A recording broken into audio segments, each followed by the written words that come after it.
Hello everyone, welcome to our channel and page. আজকে আমরা রান্না করলাম গরুর মাংস আর খিচুড়ি।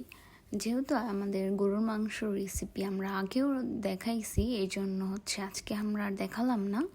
তো আজকে আমরা সরাসরি খিচুড়িতে চলে যাচ্ছি।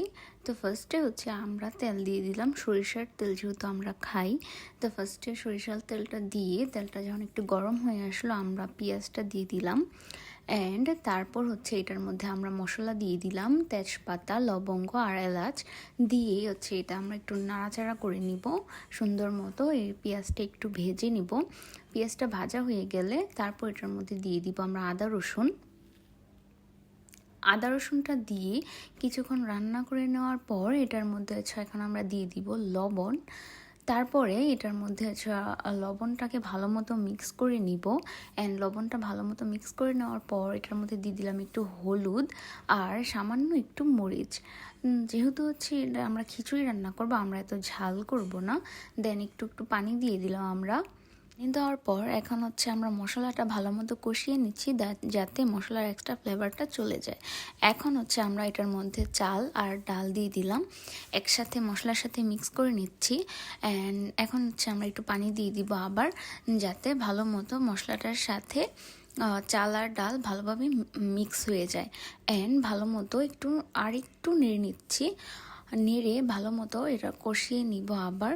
তারপর এটার মধ্যে দিয়ে দিলাম সবজি। আমরা যেহেতু এটা শীতের সবজি দিয়ে খিচুড়ি রান্না করছি, আপনারা এটাকে সবজি খিচুড়িও বলতে পারেন।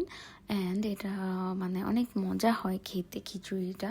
যেহেতু আমি এই খিচুড়িটা অনেক কম খাই, বাট আজকের খিচুড়িটা অনেক মজা হয়েছিল যেহেতু সবজি খিচুড়ি আমি খাই। অ্যান্ড এটা তারপর আমরা পানি দিয়ে দিলাম, আপনারা পরিমাণ মতো পানি দিয়ে একটু নেড়ে নেবেন। অ্যান্ড সবজিটা সিদ্ধ হওয়া পর্যন্ত অ্যান্ড চালটা ফুটে আসা পর্যন্ত আমরা ওয়েট করব।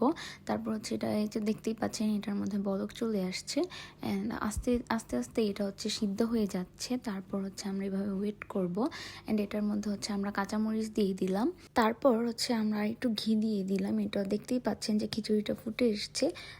এখন আমরা এটার মধ্যে ধনিয়া পাতা কুচি দিয়ে ভালো মতো নেড়ে এটা আমরা নামিয়ে নিব। আমাদের খিচুড়িটা প্রায় হয়ে এসেছে, দেখতেই পাচ্ছেন কত সুন্দর হয়েছে দেখতে, খেতে অনেক মজা হয়েছে। আপনারাও বাসায় এভাবে শীতের দিয়ে খিচুড়ি রান্না করে ট্রাই করে দেখতে পারেন। আরও মজার মজার রেসিপি পেতে আমাদের সাথেই থাকুন। Thanks for watching.